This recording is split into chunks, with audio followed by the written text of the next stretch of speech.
Ông lại bảo là chân tôi bé là chịu rồi. Rõ ràng là chân ông to. Chào các bác.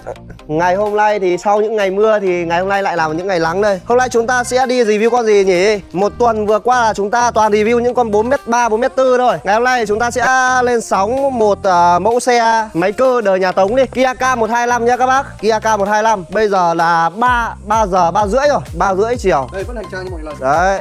Đầy đủ máy quay, cẩn thận cái này rơi, pocket rơi. Rơi là bây giờ chỉ bốc ruốc thôi. Đang đói kém quá các bạn. Đấy, chạy quảng cáo 4 like hôm nay rồi, sắp hết ngân sách rồi. Đây thằng cu này là hết ngân sách rồi. Nó không chạy nữa, mỗi mình em chạy nữa. Chạy hết ngân sách. Hôm nay là buổi tối bắt đầu mới được bơm tính ngân sách thì sẽ lên cam cho anh em. Cam hôm nay lên buổi sáng này hơi xịt, hơi lỗi cho nên là chưa có clip nhá. Đây sẽ nên bây giờ phải móc cái con xe. Hôm nay sẽ review con Kia K125. Một mẫu xe máy cơ. Dòng xe hệ thống treo là càng chữ A, êm ái, tình cảm, tiết kiệm nhiên liệu. Và là một mẫu xe máy cơ khá là đẹp. Đời kịch luôn, đời 2017. Đời 2017 nha các bác. Wow. Đây, nó ở chỗ nào nhỉ? Đây. Con này mới về nhá, K250 mới về. Không phải. Thế thôi. Thế rồi. Ừ. Ô. Đâu rồi? Đâu nhỉ? Ở ngoài hay sao? À, Ơi. đâu không phải, con K125 cơ mà. K125 cơ mà. K125 217 biển đấy mà. Đâu rồi? K125 thì rất là nhiều các bác nhé. Đời 15, đời 16, 17 rất là nhiều. Tìm ở đâu đây? Con DIT 38, con biển 29 DIT 38 ấy. K2007 với K190 em cũng rất là nhiều. Đây K190 đây. Đúng rồi, đúng rồi. Đúng rồi. À đâu? Đây. Đúng rồi. Đấy, đời 17 đời kịch. Thì trong một dàn xe đời 15 thì em sẽ đi review con đời 17. Đời 17 đây. Biển 29.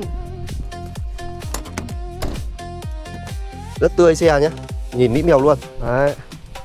217 đây. 217 là đời cuối cùng của dòng xe máy cơ các bác. Đây, con này thì mẫu trao điều hòa nó không hết. Con này con K190, K190 này là 1,9 tấn. Nhưng mà những con K190 này bằng C1 mới lái được. Bằng C1 mới lái được các bác ạ. Còn con xe này với con H150 này thì sẽ dành cho anh em bằng B cơ khí. Đấy, dành cho anh em bằng B cơ khí. Đây, B cơ khí. Những con H150 này nó nhiều tiền. Con này 2023 nó hơn 300 cơ. Với tầm tài chính mình đầu tư nó vừa phải, nó chỉ hơn 200 thôi thì có thể lựa chọn cái mẫu này, nó đời kịch rồi các bác. Đấy, K190 đếm nhá. Bây giờ K190 bây giờ em phải có 5 con. Đấy, con này đời 17 này, con này đời 16 này, trong kia còn mấy con nữa. Đời 17 này. Ui, K190 em nhiều lắm. K190 thì em nhiều vô kể luôn. Nhiều hơn cả hãng luôn đấy chứ đùa đâu. Đây K190 này. Đấy, K190 đây, 2017. K190 đời 2016 đây. Đây đời 2016 đây. Đấy. Những mẫu xe cùng phân khúc khác thì các bác có thể ngâm cứu là những mẫu xe Kia K2700. K2700 bản chất thì nó cũng không khác gì đâu. Nó chỉ khác về tải trọng thôi. Đấy, tải trọng của những mẫu xe Kia K2700 là 1 tấn. Còn tải trọng những con K125 thì là 1,25 tấn. K190 thì nó là 1,9 tấn. Đây, đồ nghề đây. Cabo chưa đóng vào. Gần đây đã. Đây con này luôn.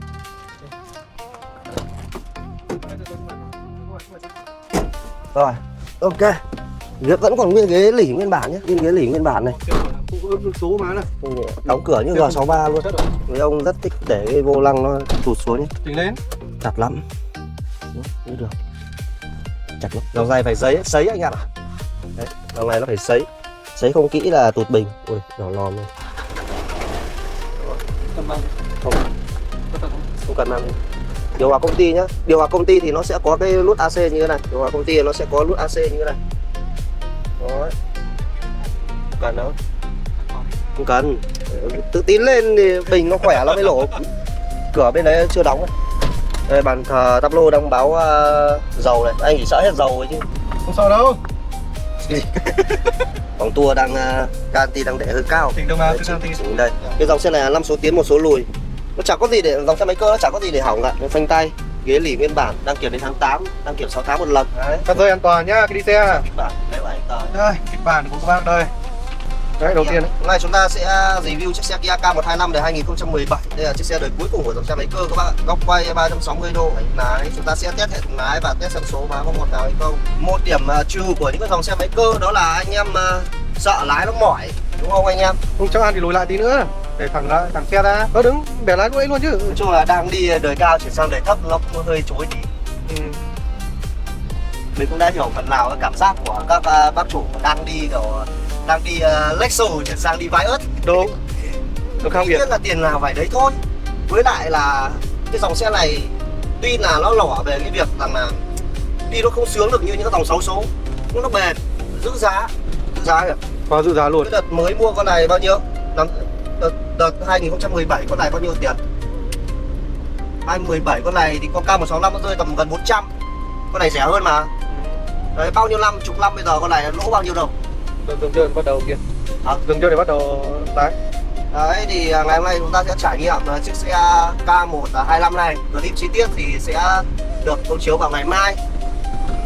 Thì chiếc xe này thì cũng là một chiếc xe em đã kiểm tra, của kiểu tiêu chỉ nguyên bản nguyên zin, tải trọng được 1 tấn 25 đủ, thùng dài là 3m2, thùng dài là 3m2, là hộp shell bằng cà chữ A, cho nên quý vị và các bạn có thể thấy là khi vào ổ gà ấy nó nhảy khá là êm chứ nó không sóc. Đấy, nhưng mà tuy nhiên cũng là cái nhược điểm của dòng xe này là nếu mà chúng ta mà đi đường ở kia chưa đóng chặt, Rồi ok. đi đường mà khó đi ấy thì nó hơi nhõng nhẽo và chở hàng quá tải nhiều, là con này thì nó bị chúi đầu xuống, thì đấy là cái nhược điểm của dòng xe chạy nhún. Nó phù hợp với những công việc là chở phông đạp đám cưới sau củ quả, Liền luôn đấy, nội thất anh em ạ. Đấy Cho liền luôn thì anh em hoàn toàn có thể lựa chọn mẫu xe này, và cần xem chi tiết hơn thì anh em bình luận xuống bên dưới và follow kênh và xem tiếp video tiếp theo của Đạp Xe Tải vào ngày mai nhá. Dừng nhé. Dừng đi.